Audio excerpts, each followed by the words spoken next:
കൂട്ടുകാരെ, അങ്ങനെ നമ്മുടെ അച്ചാർ റെഡി ആയിണ്ടോ? ഇത് മാങ്ങ കേട്ടോ. ഞാൻ ഈ ബോട്ടിൽ ഇവിടെ വാങ്ങി മലപ്പുറം പോയപ്പോഴേ എൻ്റെ ഇവിടെ ഉണ്ടല്ലോ പടപ്പറമ്പിൽ നിന്ന് വാങ്ങിയത് ഈ ബോട്ടിൽ ഉണ്ടോ. 3-4 വാങ്ങി. ഇത് നമ്മുടെ നാരങ്ങ അച്ചാർ കേട്ടോ. എനിക്ക് ഇടാനൊന്നും അറിയില്ല, പക്ഷെ ഞാൻ ആദ്യമായിട്ട് ഇട്ടത്. നല്ല അടിപൊളി അച്ചാറാണ് കേട്ടോ. എള്ളെണ്ണയ്ക്കകത്ത് ഇട്ടതാണ്. അതിൻ്റെ ബാക്കി വന്നത് ഇതാക്കി. കുറേ ദിവസത്തേക്ക് ഇനി അച്ചാറൊന്നും വേണ്ട, ഞാൻ മൂടി വെച്ചിരുന്നതാണ്. അച്ചാറിട്ട് ചട്ടി ചെയ്ത് കേട്ടോ. മൺചട്ടിക്കകത്താണ് ഞാൻ അച്ചാർ ഉണ്ടാക്കിയത്, അതുകൊണ്ട് അതിൻ്റേതായ ഒരു ടേസ്റ്റ് ഉണ്ട്. നല്ല അടിപൊളി അച്ചാറാണ്. നിങ്ങൾക്ക് ആർക്കെങ്കിലും അച്ചാർ വേണമെങ്കിൽ എന്നോട് പറഞ്ഞാൽ മതി കേട്ടോ.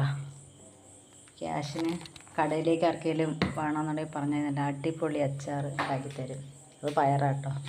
നാളെ മെഴുക്കുവരട്ടി ഉണ്ടാക്കാം. ചട്ടി ഉണ്ടോ? ഞാനിപ്പോൾ ചോറ് കഴിച്ചതേ ഉള്ളൂ. അച്ചാറും കൂട്ടി ചോറ് കഴിച്ചു. നല്ല അടിപൊളിയായിരുന്നു. മണം ഇതുവരെ മാറിയിട്ടില്ല അച്ചാറിൻ്റെ. നല്ല മണവും കറക്റ്റ് ഉപ്പും ഒക്കെ ഉണ്ട്. അപ്പോൾ ആർക്കെങ്കിലും അച്ചാറൊക്കെ വേണമെങ്കിൽ നമ്മളെ വിളിച്ചോളി കേട്ടോ. എൻ്റെ മെസ്സഞ്ചറിൽ മെസ്സേജ് ഇട്ടാൽ മതി. ഓക്കേ.